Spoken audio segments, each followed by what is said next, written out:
So I have gone on this great adventure. I'm actually right in the middle of it, and I'm going to tell you little bits about it right now as I think through what's happened over the past few days. So today is Sunday. The Sunday before today, I got on a plane and rode over to London Heathrow Airport. And from there, I connected with a bus tour group, and it's a small group of 25 people and mostly couples, but 3 of us are solo travelers as well. So there's been bonding over that, and there's also been bonding with the couples because you're staying with the same people, as you go and visit all these things. And we have a tour guide who's been with us the whole time and will continue to be with us for the next week as well, because it's basically a 2-week tour, and the same bus driver.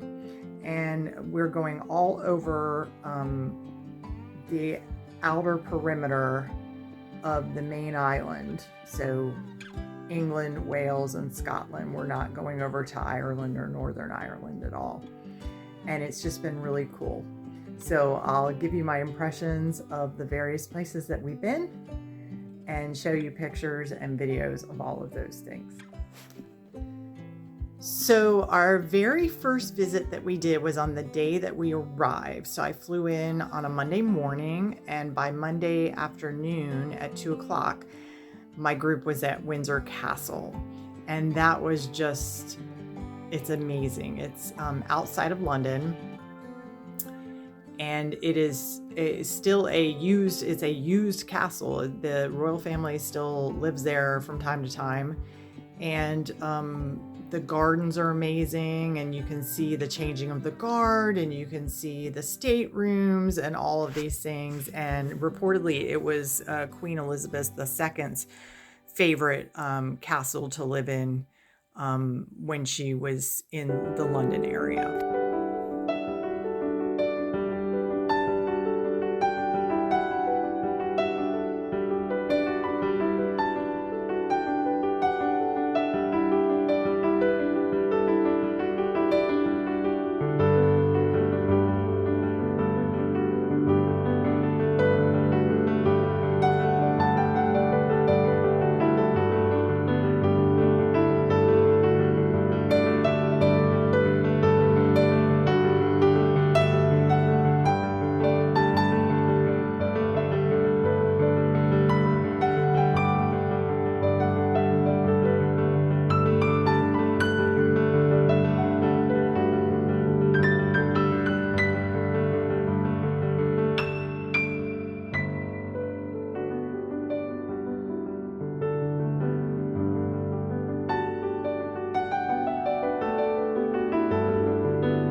So the second day of our tour, we went to Stonehenge. Now, it's kind of interesting because Stonehenge is out in the middle of nowhere. It's just surrounded by nothing.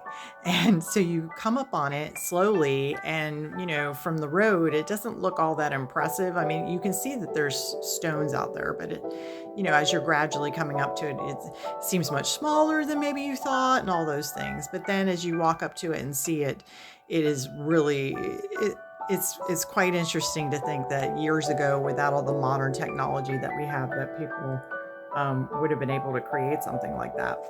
I will tell you, if you ever visit Stonehenge, it is very windy.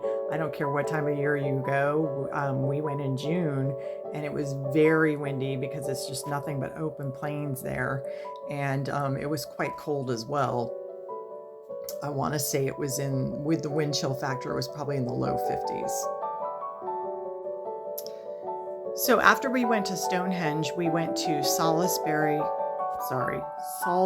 It looks like it's pronounced Salisbury, but it's Salisbury Cathedral.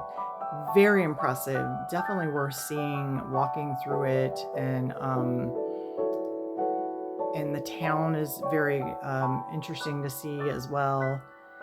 And we spent, some time exploring those things and looking in gift shops and all of that.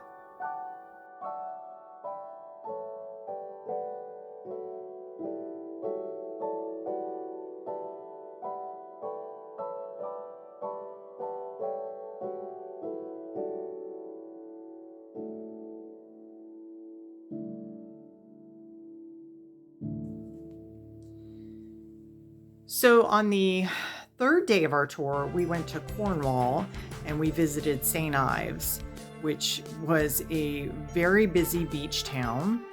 And Cornwall has a lot of inclines up and down. So you do need to, be prepared for that you're not gonna, struggle too much one way or the other. The other thing you need to be prepared about if you're at St. Ives is the seagulls. So those seagulls, they are predatory and opportunist.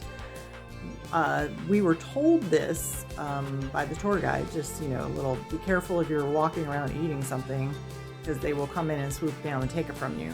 And sure enough, we were standing there talking, a couple of my friends and I deciding where we were going to go to start just walking on our own. And this lady was eating something right in front of me, and a seagull out of nowhere, and she jumped, and so I saw it happen. And one of the reasons that they do that is because there's so much food around with the tourists. But the other reason that there's so much food around with the tourists is almost all the shops that sell food in St. Ives do not have seating inside. It's either, if they have tables, it's outdoor seating like an outdoor cafe, or it is take it and walk away and eat it on the streets, like you're walking out with your ice cream or your Cornish pasty, or whatever you happen to have in your hand. So the seagulls, think it's their feeding ground. So just be prepared if you ever go see that. But it was cool to see that, because you could see the beach, and of course the boats that were sitting in. The tide was actually out when we went, so the boats that were sitting in, they were sitting on the sand because the tide was out. And then eventually, obviously, the tide comes in and they can go out. So that was really cool. The other thing I would say is we went to St. Michael's Mount, which is looks like this old castle type thing out on this little island, and we didn't actually go to the property. We went to the beach where you could see it, and that was really cool as well. Okay, so we've come to the end of part 1 of my UK adventure. I hope that you will take an adventure yourself. If you're thinking about something, whether it's by yourself, with other people, whether it's close by, far away, just go do it. You just never know what kind of fun experience that you will have. So I hope you will have an adventurous day. Until next time, have a great one.